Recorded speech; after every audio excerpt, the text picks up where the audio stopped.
My name is Bogdan. I'm a manager of a small family hotel, Villa di Poletta. It's located in Dobrich. We also have a small restaurant.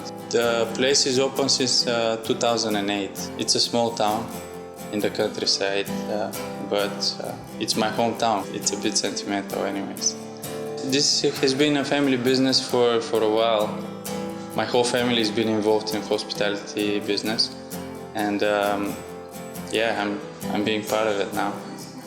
So we have 12 rooms upstairs, mostly doubles, and we have 70 seats in the restaurant, 10 employees currently.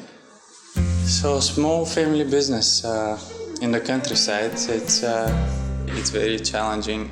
On the other hand, it's very pleasant because you live and you work with your most precious people, and you add to it. Your clients become friends, your friends become family. After a while, it's one big family. With this position also, there are a lot of responsibilities that come to a place, and you should be aware of it as a manager, as a person. I know it's in small business, it's hard to think globally, but since we live in a very informational age now, we are all global. So we like to introduce and to apply some of the global responsibilities in this small place. So what do we do now? First, we want to take care of our staff, of our employees, and I think this is my first responsibility, to be absolutely honest and totally correct with them. First, when we start with the employment, with the training, with all the relationship all the way, when it comes to paying the salaries or giving the days off. The major holidays we are basically not working, which is, for restaurants, it's almost suicidal, but we believe that if we want to keep these people for a long time, they have to be with their families for holidays. So we just don't work then. Same thing with vacations. This is a whole year operation. We don't work seasonal. We work all year long for 7 years now. Most of the people who work here, they've been working since day one. So vacations are part of it. You have to rest, but good rest is part of the good work. So you have to take times off. And we have difficulties. We at one time people had to go. Some 80% of the people were laid off for like 6 months. But after we came back and we kind of built up again the business, they all came back and they're working again. So I believe that it's very good sign that people are happy and they want to work and build this place. Environmental responsibilities. We are very true believers in the saving the environment and the place where we live. This earth is not only to us given, we also have to give it to our children, and we want to keep it, if not better, at least in the same condition while we're here. So we try to save as much energy as possible.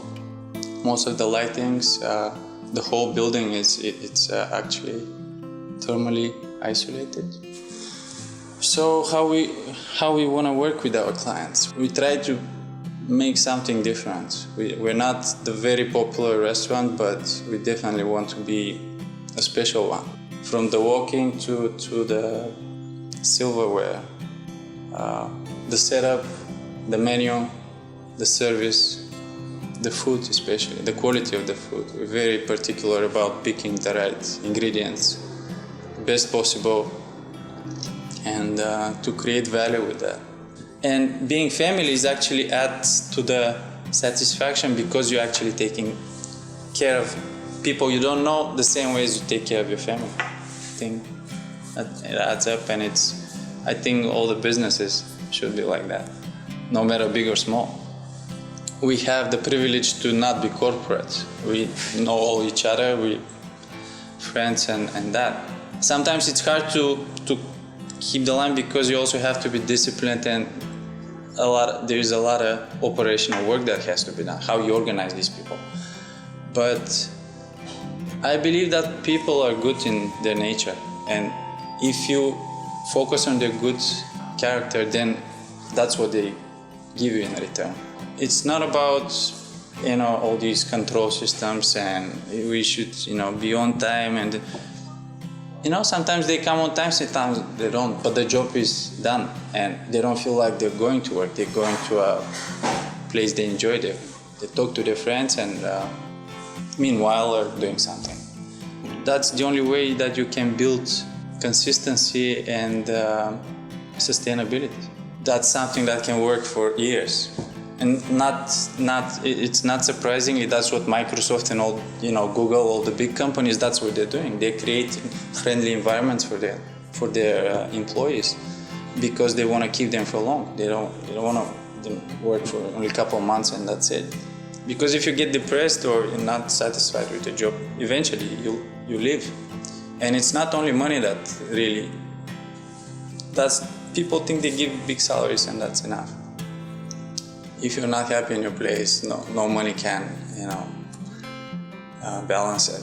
We're not a big company. We don't have that much of a resource. So if you enjoy that kind of environment, that's the place, and that's the beauty of it. That in this whole world, this business world, that you have small, middle, and big, and you decide your place.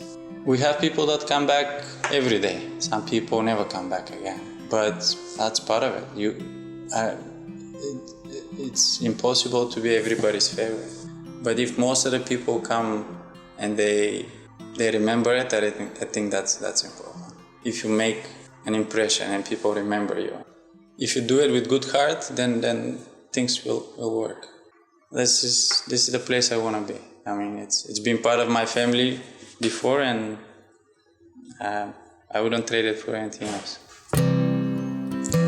I believe honesty builds. The only way to build sustainability is honesty. If you're not honest, you won't go far. You can go for a year, maybe two, but then it all falls down because you attract the false people. You attract dishonest people, and you cannot build organizations with those because the only thing that you end up with is a big bureaucracy which checks and controls everybody. Instead of building something that we trust each other and we don't have to control and check each other. Basically, what all of our profit goes for controls, because you have to pay for more accountants, for more cameras, for managers and all that. If we are honest, to trust first you have to be honest. Then this whole checks and controls, it becomes pure profit. You have to set up these standards for yourself, to follow them, they to become part of you. And then you can impose or you can ask it. You request it from other people. Unless you're like that, you can't ask it from others. That's where I think is the crucial part of the managers. They have to be these people. They have to be the symbols of these standards.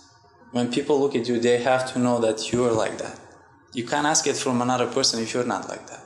It all starts with you, ends up with you. If you want the world around you to be like that, you first have to be like that. And again, practice, reality is not always like that. I understand the whole dynamics of it. Some people say recruitment is the most important part of the managers. And it is, but it's a working process. You don't necessarily are born a natural human resource manager. And you have to be that too. You have to be a human resource manager. You have to learn what kind of people are right for you or not, what are not. And especially in a small town, country town, you don't have that much of a choice. It's not a very attractive town for very talented people. But what you can do is you can evoke the talent in people. You can inspire them to become the people that they don't even believe they can be. We are all talented. It's just you have to believe in it. Because in hospitality, that's what you have to be. You have to be hospitable. You have to be nice to people. And I think everybody can be nice to people. A smile doesn't cost anything, but it can do miracles. You can change the whole experience of dining or hotel experience.